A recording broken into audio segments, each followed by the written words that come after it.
Alright, ladies and gents, you can see me here trying to change difficulty back. We got rid of the Krogan Battle Master and are now... yeah, well, it's just me. I'm now just waiting for my Unity to recharge, and I'm going to go against the rest of the Geth, which I suspect are in the alcove over there anyway.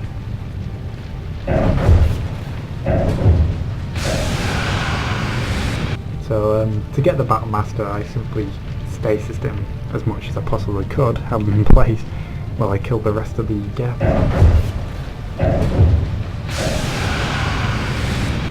And then I sacrificed Garrus. Caden went down pretty quick, and he came charging at Garrus. So I sacrificed Garrus for the win. Now I'm just waiting next to this most annoying noise. I'll probably start measuring a little bit.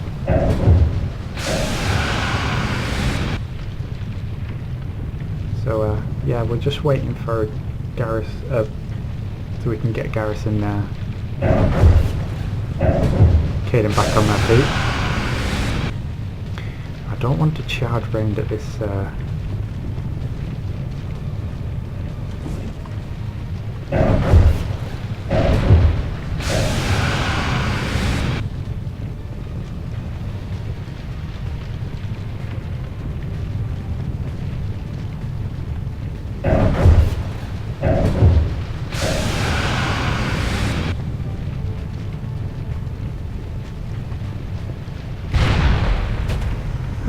got you, it's fine.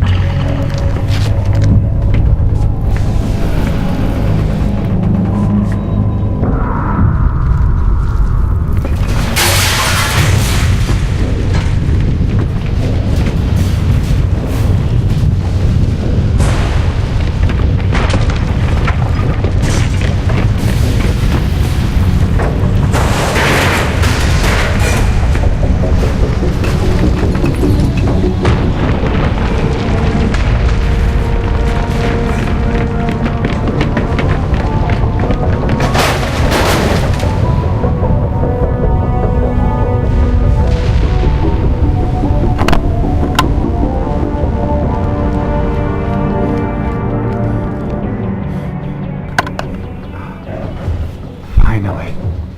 Word of that. That was one of my most hated missions. By far. Too close, Commander. 10 more seconds we would have been swimming in molten sulfur. The Normandy isn't equipped to land in exploding volcanoes. They tend to fry our sensors and melt our hull. Just for future reference. We almost died out there, and your pilot is making jokes? He's a... Joker pulled our asses out of there. I think he's earned the right to a few bad jokes. I see. It must be a human thing. I don't have a lot of experience dealing with your species, Commander. But I am grateful to you.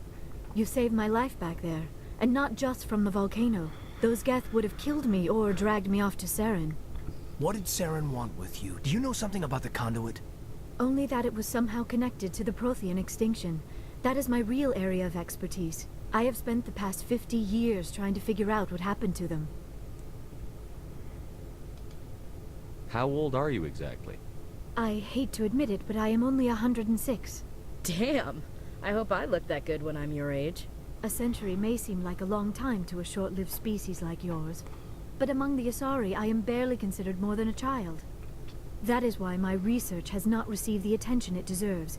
Because of my youth, other Asari scholars tend to dismiss my theories on what happened to the Protheans.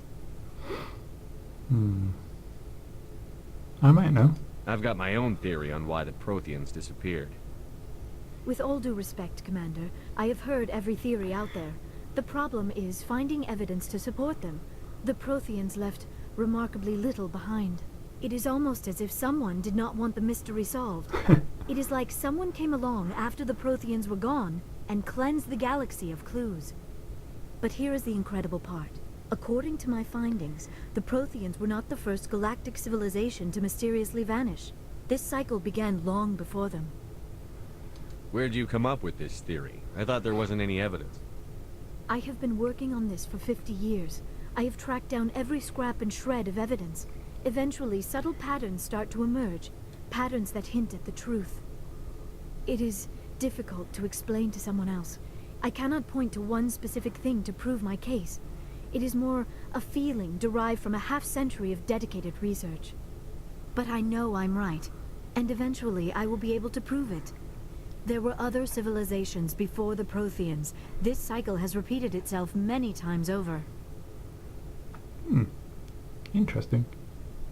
If the Protheans weren't the first, then who was? I don't know. There is barely any evidence on the Protheans, even less on those who came before them. I cannot prove my theory, but I know I am right. The galaxy is built on a cycle of extinction. Each time a great civilization rises up, it is suddenly and violently cast down. Only ruins survive. The Protheans rose up from a single world until their empire spanned the entire galaxy. Yet even they climbed to the top on the remains of those who came before. Their greatest achievements, the mass relays and the Citadel, are based on the technology of those who came before them. And then, like all the other forgotten civilizations throughout galactic history, the Protheans disappeared. I have dedicated my life to figuring out why. Okay, They were wiped out by a race of sentient machines. The Reapers. The Reapers? But I have never heard of... How do you know this? What evidence do you have? There was a damaged Prothean beacon on Eden Prime. It burned a vision into my brain. I'm still trying to sort out what it all means. Visions. Yes, that makes sense. The beacons were designed to transmit information directly into the mind of the user. Finding one that still works is extremely rare. No wonder the Geth attacked Eden Prime. The chance to acquire a working beacon, even a badly damaged one, is worth almost any risk. But the beacons were only programmed to interact with Prothean physiology. Whatever information you received would have been confused, unclear. I am amazed you were able to make sense of it at all. A lesser mind would have been utterly destroyed by the process. You must be remarkably strong-willed, Commander. Okay, this isn't helping us find Saren or the conduit. Of course, you're right. I am sorry, my scientific curiosity got the better of me. Unfortunately, I do not have any information that could help you find the conduit, or Saren. That's a shame.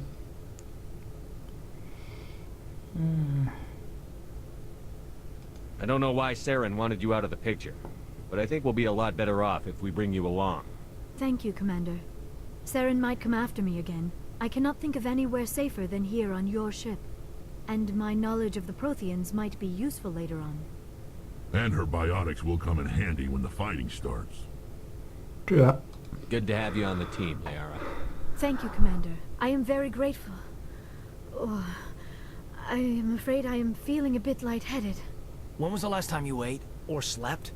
Dr. Chakwa should take a look at you. It is probably just mental exhaustion, coupled with the shock of discovering the Protheans' true fate. I need some time to process all this. Still, it could not hurt to be examined by a medical professional. It will give me the chance to think things over. Are we finished here, Commander? We can talk again after you've seen the doctor. The rest of you, dismissed. Mission reports are filed, Commander. You want me to patch you through to the Council? Yeah. Patch him through, Joker. Setting up the link now, Commander. We've received your report, Commander. I understand Dr. Tassoni is on the Normandy. I assume you're taking the necessary security precautions. Liara's on our side. The Geth were trying to kill her. Benezia would never allow Saren to kill her daughter. Maybe she doesn't know. Or maybe we don't know her. We never expected she could become a traitor. At least the mission was a success. Apart from the utter destruction of a major Prothean ruin. Was that really necessary, Shepard? The Geth were crawling all over those ruins. We were lucky to make it out alive. Of course, Commander. The mission must always take priority. Good luck, Commander. Remember, we are all counting on you. Ooh, your eyes were glowy. Alright. Achievement, apparently.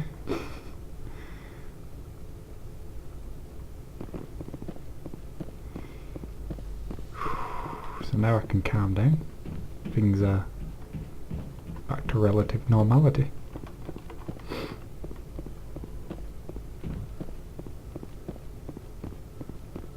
Let's go talk to Joker. I prefer gold to silver, you know, for my medal. I figured you'd recommend me for one since I, pulled your boots out of the fire. If we present you with a medal, you'll end up sitting on stage listening to politicians make speeches for a couple of hours. Fun. That's a good point. They'd probably make me shave, too. I spent the last 7 weeks working on this baby. No medal's worth that. So, Commander, why don't you tell me why you're really here? How's the Normandy performing? Is she everything they said she'd be? She's the best ship in the fleet. If you've got a pilot who knows how to handle her. Balance isn't what you'd expect.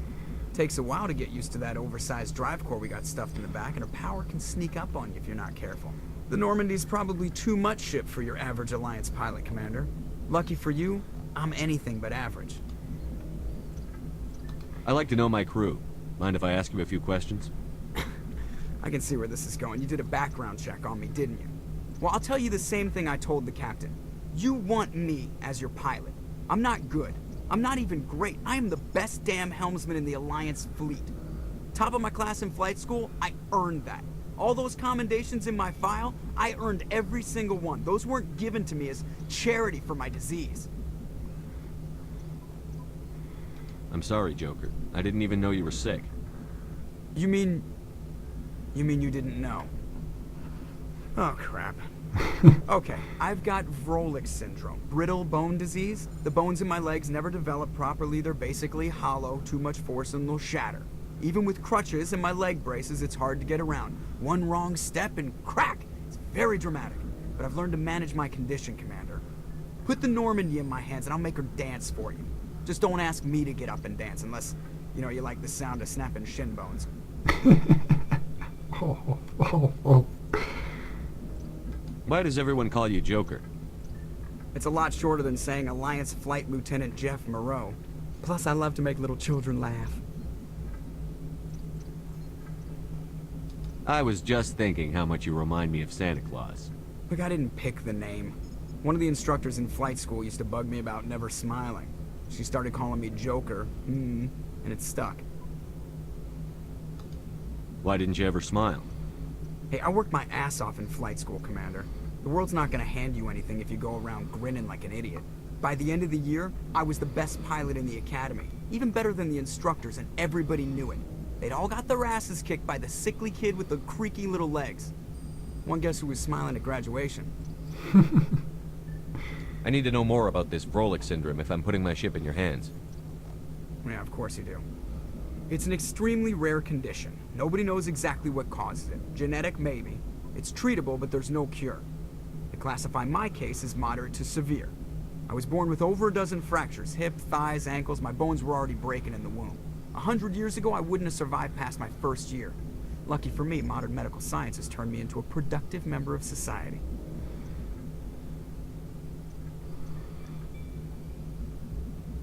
You're not gonna break a bone trying to fly the ship, are you? I don't fly with my feet, Commander, so I'm fine as long as I'm in this chair. I gotta be real careful when I get up to take a piss, though. I can do my job as well as anyone on the ship. Better, actually. So don't worry about it. I'm not trying to make you uncomfortable. Let's talk about something else. Whatever you want, Commander. Okay. We got nothing else to talk about. Later. I have to go. Alright, see ya. So, Joker has brittle bone disease. Still, doesn't make him a crap pilot. Presley. Yes, Commander? Investigate. Speak freely, Presley. I want to know if you have a problem with non-humans. I trust you, Commander. If you think they belong here, then so do I. Good man. How did you end up assigned to the Normandy? I signed up with the Alliance as a navigator right out of school, following in my grandfather's footsteps, I guess. My first posting was on the Agincourt. We were one of the first reinforcements to arrive at Elysium after the Blitz hit. And those raiders were no match for an Alliance frigate. Of course, the only reason the colony was still standing was because of you, Commander. I can't believe you held out as long as you did. How'd you end up on the Normandy? I got my officer's commission after Elysium. Must have made an impression on the right people. Captain asked for me when he was picking his crew. Carry on, Presley. Yes, sir. Right. Let's go check to Rustic Crew.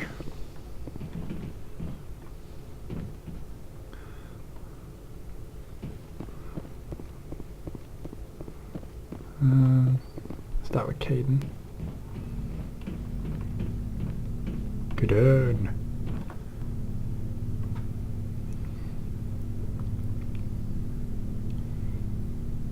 Anything you need, Commander? Just trying to get a sense of where the crew's at. Thoughts? Is this an official evaluation, Commander? Or off the record? Alenko, when it's just you and me, you can consider it off the record. That's a generous attitude. Okay. I think there's something wrong with all this. This Saren is looking for records on some kind of galactic extinction, but we can't get backup from the Council? Sorry, Commander. There's writing on the wall here, but someone isn't reading it. The Council doesn't want to believe anything's wrong. I'd call it human nature, but... I hear you. It just seems like a group that's been around as long as the Council should see this coming. Sorry if I got too informal. Protocol wasn't a big focus back in Bot.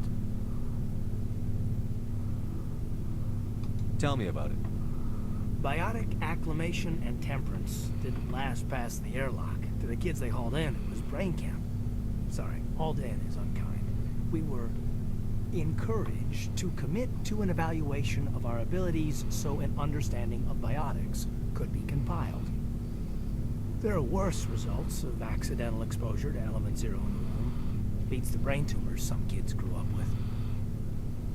Is there some question about how you were exposed? My mother was downwind of a transport crash. It was before there were human biotics, a little after the discovery of the Martian ruins. It only gets iffy around 63 when kinetics was running out of first-gen subjects. Until then, they'd relied on accidentals. A bunch of guys in suits show up at your door after school, and next thing you know, you're out on Jump Zero. Jump Zero is Gagarin Station, right? What's it like?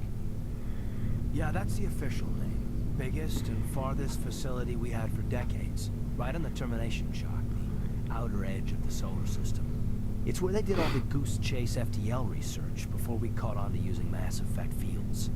It was a sterile research platform when I was there. There were other kids in the same boat, right? At least you weren't alone out there. That's true. We did have a little circle that'd get together every night before lights out. We didn't have much to do, though. It was a research platform then, and kinetics kept Jump Zero off the extranet to prevent leaks. Then you must have had plenty of time to get to know each other. Yeah, we'd sit around and bull every night after dinner, play cards or network games. There was this girl named Rana, who had a little circle grow up around her. She was from Turkey. Her family was very rich, but she was smart and charming as hell. Beautiful, but not stuck up about it. I think you'd have liked her. Sounds like she was special to you. She was. Maybe she felt the same. But things never felt together. Training, you know. You know of any intentional exposures for certain? Yeah, it's not. No one knows. Doesn't mean they didn't happen. As big as the exposures were, it was hard to track down accidentals. It was different then. No one knew the potential, so there wasn't a lot of regulation. Anything kinetics did was gold. I'm not saying they intentionally detonated drives over our outposts, but in retrospect, they were damn quick on the scene.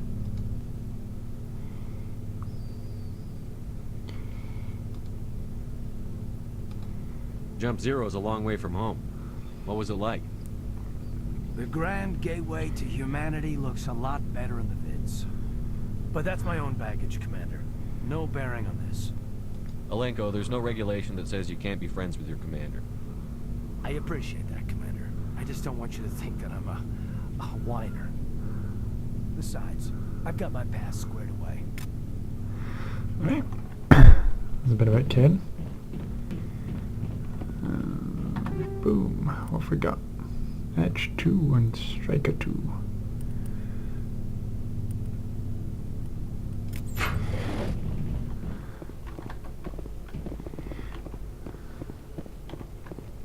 Yes, Commander? Is there something you need? How did you end up serving on an Alliance ship? I enlisted right out of med school. Earth always seemed boring to me. Too safe, too secure. I figured the colonies were teeming with exotic adventure. I wanted to travel the stars, tending the wounds of tough soldiers with piercing eyes and sensitive souls. Turns out military life isn't quite as romantic as I'd imagined.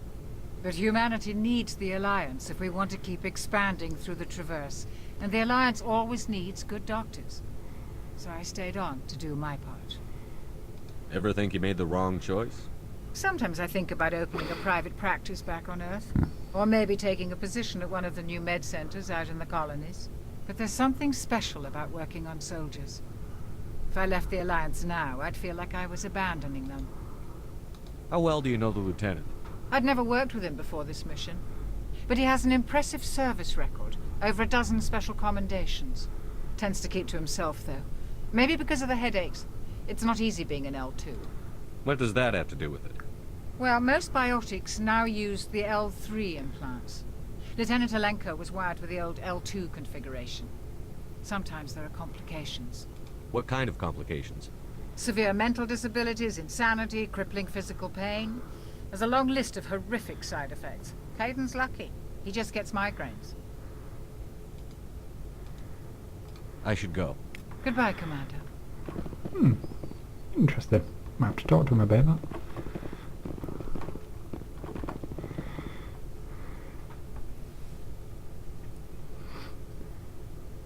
Commander, are you coming to check up on me?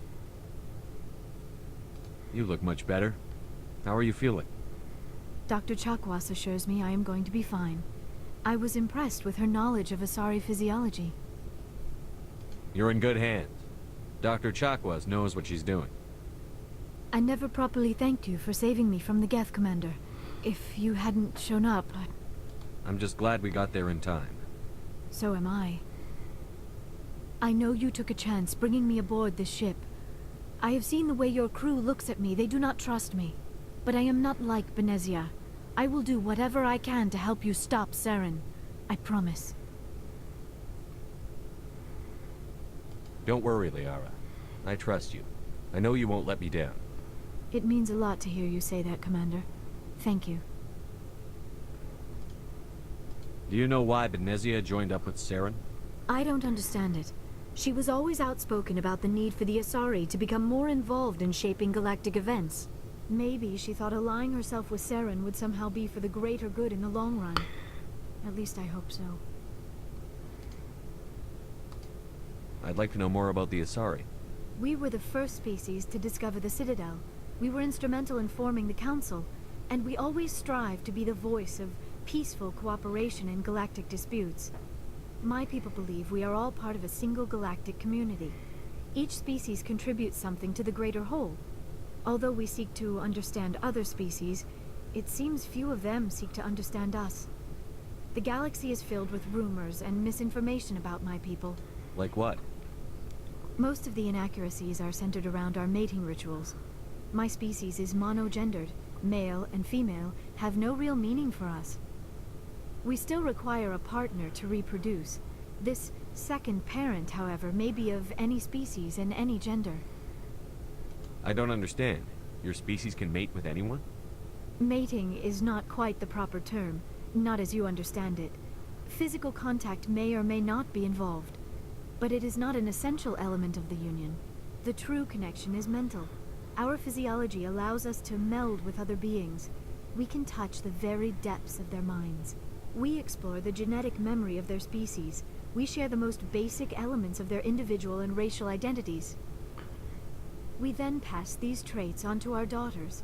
It is how we learn to grow as a species and how we develop a greater understanding of other races. What happens to your partner after the union? Every relationship is different. Some unions are a single encounter with both parents parting ways afterwards. Others can be more long-term. Sometimes an Asari and her partner will stay together for many decades. Do you know who Matriarch Venezia chose as her partner? She rarely spoke of her partner. Though I know my father, if you want to use that term, was another Asari.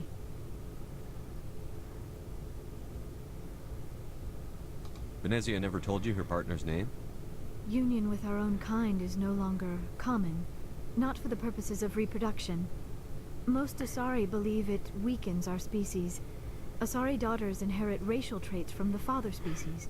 If both parents are Asari, then nothing has been gained, or so conventional wisdom would hold. I am what is sometimes called a pureblood, though no Asari would ever be cruel enough to say the word to my face. It is a great insult among my people. It is possible Venezia's partner was embarrassed by their union. She may have been too ashamed to publicly acknowledge me as her offspring.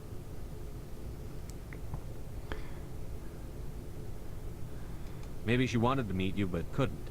Something could have happened to her. Maybe she passed away. You might be right. I hope you are. But I have no way to know for sure. Venezia never spoke of her partner. Whatever happened, it caused her too much pain to dwell on it. She raised me by herself, though that is not uncommon. Many Asari raise their children alone, particularly if the father species is short-lived. Often the partner will pass on long before the child reaches maturity.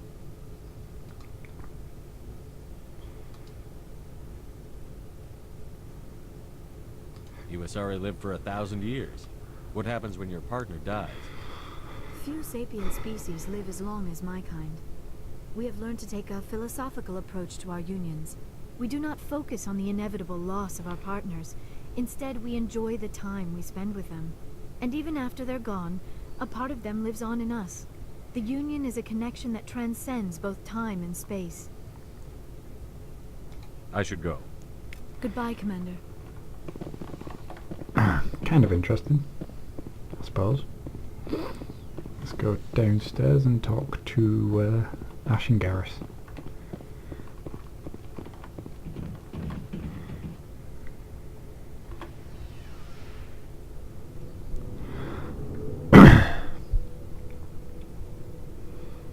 Really? Oh, okay. Oh, and Tally as well, of course. I always forget about Tally, she's hidden away. And Rex. I'm sorry, Rex. I'm sorry. Shepard, what can I do for you? What's your story, Rex? There's no story. Go ask the Quarian if you want stories. You Krogan live for centuries. Don't tell me you haven't had a few interesting adventures. Well, there was this one time the Turians almost wiped out our entire race. That was fun. I heard about that. You know, they almost did the same to us. It's not the same. It seems pretty much the same to me. So your people were infected with a genetic mutation? An infection that makes only a few in 1,000 children survive birth? And I suppose it's destroying your entire species? I suppose it isn't all the same. I don't expect you to understand, but don't compare humanity's fate with the Krogan. I was just making conversation. I wasn't trying to upset you. Your ignorance doesn't upset me, Shepard. As for the Krogan, I gave up on them long ago. The genophage infected us, but it's not what's killing us. Are your people really dying? We're sure not getting any stronger. We're too spread out. None of us are interested in staying in our own system. Lots of species have left their homes and prospered. But they go to colonize new worlds. We're not settlers. We're warriors. We want to fight. So we leave. Hire ourselves out. And most of us never go back. Okay.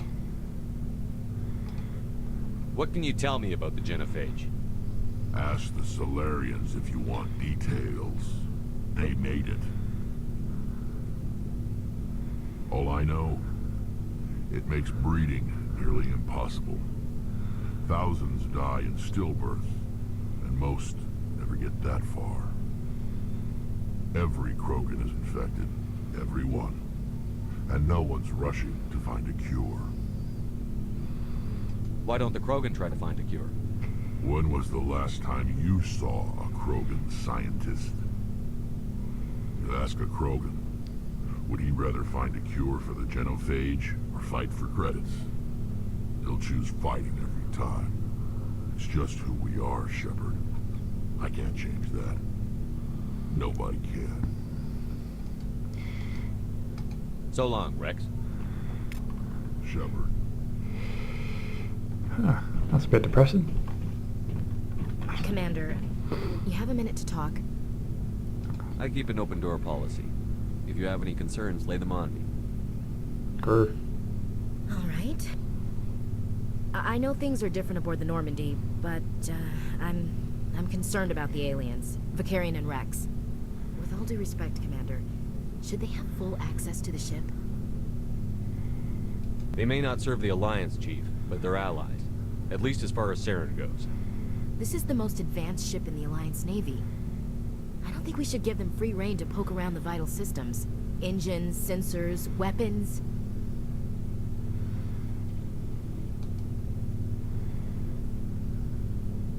You don't trust the Alliance's allies?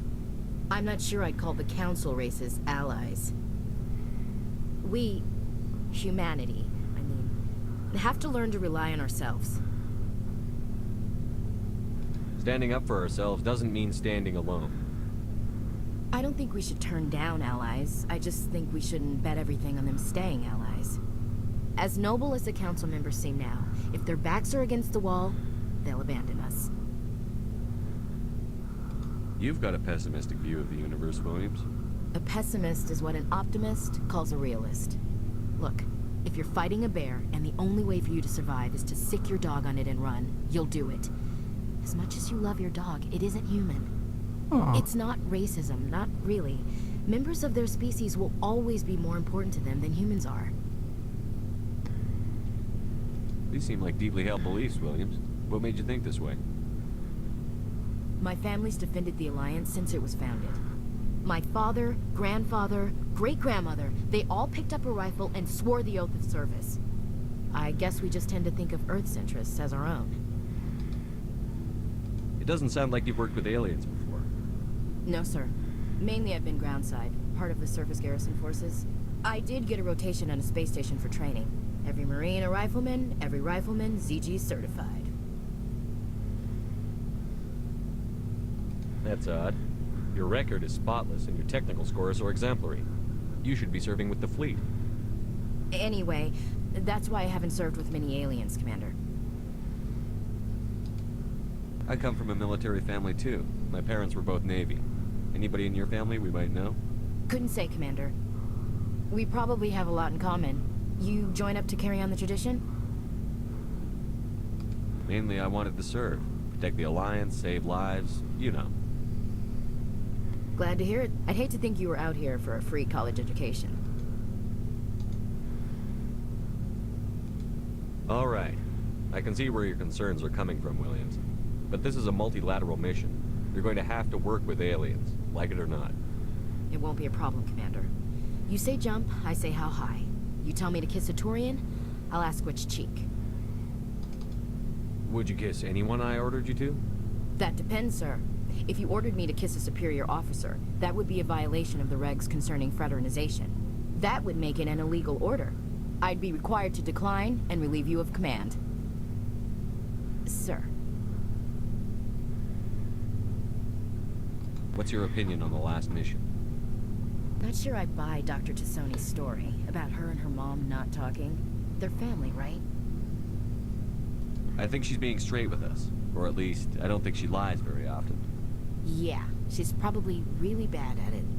Too bad those ruins got destroyed. I mean, they lasted thousands of years. That's impressive. We'll talk later, Williams. Looking forward to it, sir.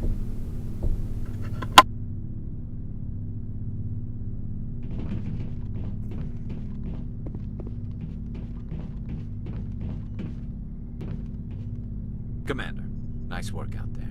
I knew working with a Spectre would be better than life at CSEC. Have you worked with a Spectre before? Well, no, but I know what they're like.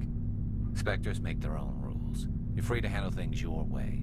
At CSEC, you're buried by rules. The damn bureaucrats are always on your back.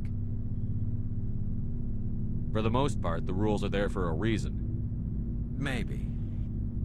But sometimes it feels like the rules are only there to stop me from doing my work. If I'm trying to take down a suspect, it shouldn't matter how I do it, as long as I do it.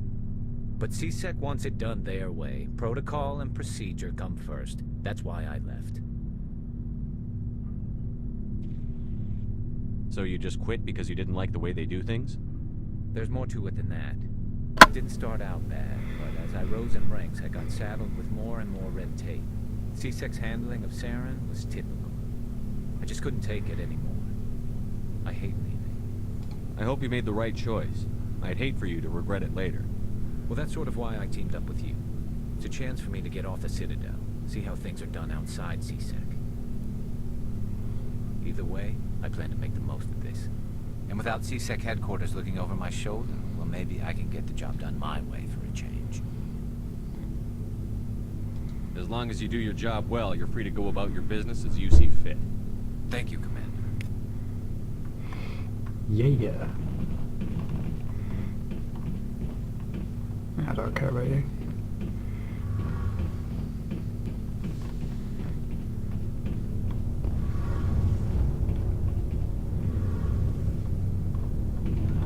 Your ship's amazing, Shepard. I've never seen a drive core like this before. I can't believe you were able to fit it into a ship this small. I'm starting to understand why you humans have been so successful. I had no idea Alliance vessels were so advanced. The Normandy's a prototype. Cutting-edge technology.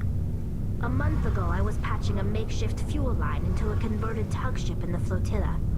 Now, I'm sitting on board one of the most advanced vessels in Citadel space. I have to thank you again for bringing me along. Traveling on a vessel like this is a dream come true for me. I had no idea you found ship technology so interesting. It comes with being a Quarian.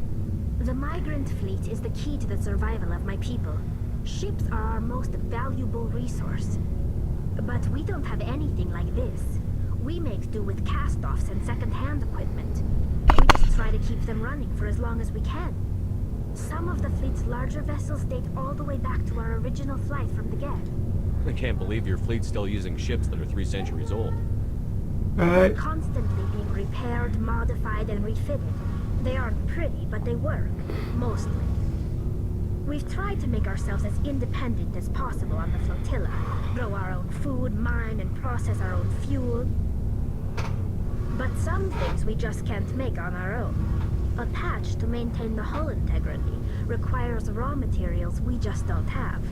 That's why our pilgrimages are so important.